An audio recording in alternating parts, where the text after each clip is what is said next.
नमस्कार दोस्तों, कैसे हैं आप लोग। तो स्वागत है आपका मेरे YouTube चैनल मोटिवेशनल व्यू में। तो ये बताने के लिए कमेंट्स बॉक्स में जय श्री हरि विष्णु जरूर लिखिए। चलिए दोस्तों, आज की इस वीडियो में हम अनंत चतुर्दशी की कथा सुनेंगे।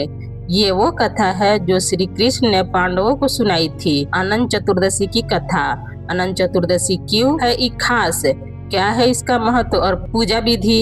हिंदू धर्म में भगवान विष्णु को सृष्टि का संचालक क्यों माना जाता है। अनंत चतुर्दशी की पूजा और व्रत बहुत फलदायी मानी जाती हैं। हर साल भादो माह के शुक्ल पक्ष की चतुर्दशी तिथि को अनंत चतुर्दशी का पर्व मनाया जाता है। इस दिन अनंत चौदस के नाम से भी जाना जाता है। इस दिन न सिर्फ 10 दिनों तक चलने वाला गणेश उत्सव का समापन होता है, बल्कि भगवान विष्णु की पूजा भी की जाती है। ऐसे में आइए जानते हैं अनंत चतुर्दशी की पौराणिक कथा। एक बार महाराज युधिष्ठिर ने राजसूय यज्ञ किया था। यज्ञ मंडप निर्माण सुंदर तो था, लेकिन अद्भुत भी वह था। यज्ञ मंडप इतना मनोरम था कि जल व थल की भिन्नता प्रतीत ही नहीं होती थी। जल में भी स्थल तथा स्थल में भी जल की भांति प्रतीत होती थी। बहुत सावधानियां करने पर भी बहुत से व्यक्ति उस अद्भुत मंडप में धोखा खा चुके थे।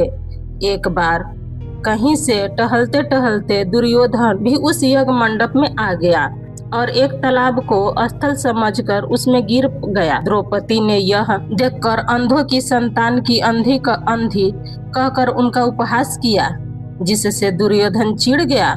यह बात उसके हृदय में बाण के समान लग गई।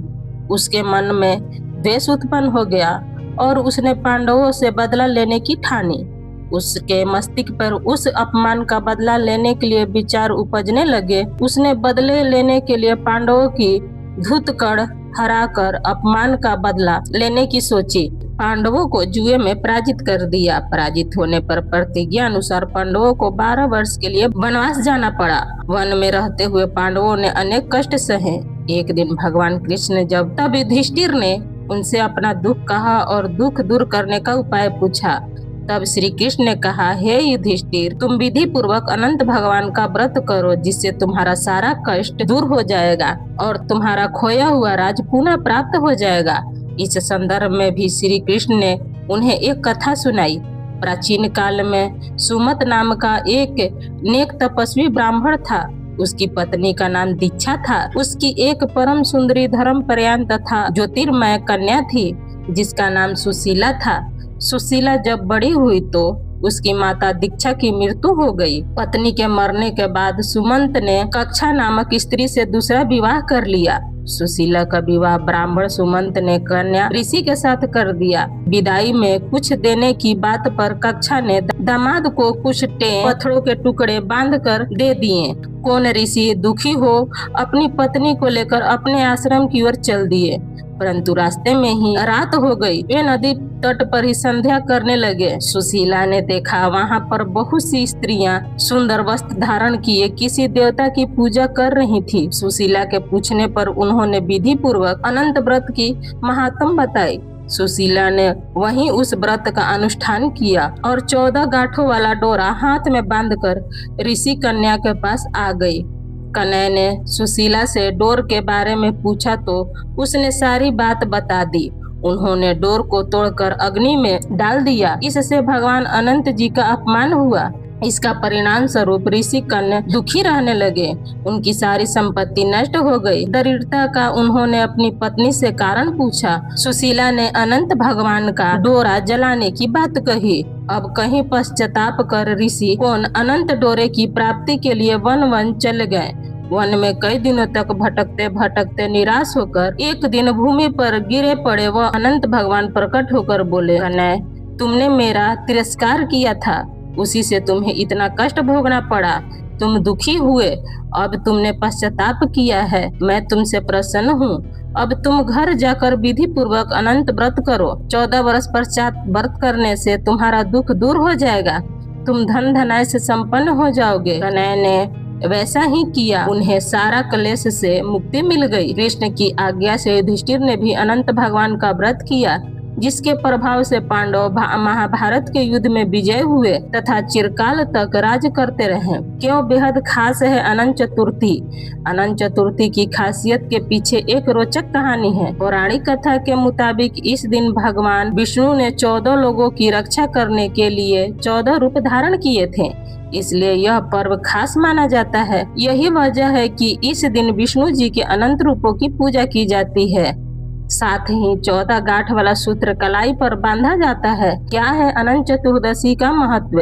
हिंदू धर्म में अनंत चतुर्दशी को बहुत ही महत्वपूर्ण माना गया है। इस दिन पूजा पाठ के साथ ही व्रत रखने का विधान है। यह व्रत भगवान विष्णु को समर्पित होता है। मान्यता है कि इस दिन किए गए पूजा व्रत भगवान प्रसन्न होते हैं, अनंत फल देते हैं। और अनंत चतुर्दशी व्रत के दिन अगर आप श्री विष्णु सहस्त्र स्तोत्र का पाठ करते हैं तो इससे आपकी सभी मनोकामनाएं पूर्ण होती हैं। साथ ही यह व्रत धन, संपत्ति, सुख, संपदा और संतान की कामना के लिए भी किया जाता है। अनंत चतुर्दशी पर कैसे पूजा करें? अनंत चतुर्दशी के दिन सुबह उठकर नहा धोकर व्रत का संकल्प ले। इसके बाद घर या मंदिर पर अनंत चतुर्दशी की पूजा करें। घर पर पूजा करने के लिए पूजा घर में अच्छे से सफाई कर गंगा जल का छिड़काव करें और कलश स्थापना करें। कलश में एक बर्तन रखकर उसमें कुछ निर्मित अनंत की स्थापना करें। अगर कुछ से अनंत बनाना संभव ना हो तो आप भगवान विष्णु की तस्वीर भी रख सकते हैं। इसके बाद अनंत सूत्र तैयार करने के लिए एक धागे को कुमकुम, केसर और हल्दी से रंग कर इसमें 14 गांठें लगा दे और इसे भगवान विष्णु की तस्वीर के सामने चढ़ा दीजिए। अब हल्दी, अक्षत, फूल, नवेद, पंचामृत आदि से भगवान का पूजन करें और पूजा में अनंत चतुर्दशी की व्रत कथा पढ़ें और भगवान की पूजा समाप्त होने के बाद अनंत सूत्र को अपने बाजू पर बांध ले। अगर आप पुरुष हैं तो अनंत सूत्र को दाएं हाथ पर और महिला है तो बाएं हाथ पर अनंत सूत्र बांधे। इसके बाद सामर्थ्य अनुसार ब्राह्मण को भोजन कराएं या दान दें। बाद में प्रसाद ग्रहण करें। अनंत चतुर्दशी है, इसलिए भगवान विष्णु के अनंत रूप की पूजा की जाती है। अनंत चौदस के नाम से भी जाना जाता है। हिंदू धर्म में इस पर्व को काफी महत्व दिया गया है। मान्यता है कि अनंत चतुर्दशी के दिन भगवान विष्णु की पूजा और व्रत से जीवन में शुभता आती है और दुखों का नाश होता है। इस दिन 14 गांठों वाला अनंत सूत्र की पूजा कर बाह पर बांधने की परंपरा है। मान्यता है अनंत चतुर्दशी के दिन भगवान विष्णु ने 14 लोकों की रचना की थी। इसके संरक्षण में पालन के लिए 14 रूप में प्रकट हुए थे। इसलिए अनंत चतुर्दशी को 14 लोकों और भगवान विष्णु के 14 रूपों का प्रतीक माना गया है। ज्योतिषी के अनुसार अनंत चतुर्दशी सूत्र की 14 गांठ है। भूलोक, स्वलोक, मरलोक, जनलोक, तपोलोक, ब्रह्मलोक, अंततः बीतलोक, सहजल, मानवता और पाताल लोक का भी प्रतीक है। अनंत पूजा का शुभ मुहूर्त भादो मास के शुक्ल पक्ष की चतुर्दशी तिथि को भगवान विष्णु के अनंत रूपों की पूजा की जाती है और यह व्रत अनंत चतुर्दशी का करने से भगवान विष्णु मनवांछित फल की इच्छा की पूर्ति करते हैं। तो दोस्तों ये मेरा वीडियो बस यहीं तक का था। कैसा लगा मेरा वीडियो ये बताने के लिए कमेंट्स बॉक्स में जरूर कमेंट करिएगा। अगर आपको मेरा वीडियो पसंद आता है तो प्लीज आप मेरे वीडियो को एक लाइक कर दीजिएगा। चैनल पर पहली बार आए हैं तो पक्का चैनल को सब्सक्राइब कर दीजिएगा, क्योंकि दोस्तों आपका एक लाइक हमें बहुत हिम्मत और प्रेरणा देती है आगे की वीडियो बनाने के लिए। तब तक दोस्तों फिर मिलती हूँ आपको एक नए वीडियो के साथ। तब तक दोस्तों जहाँ भी रहिए खूब खुश रहिए, स्वस्थ रहिए। धन्यवाद।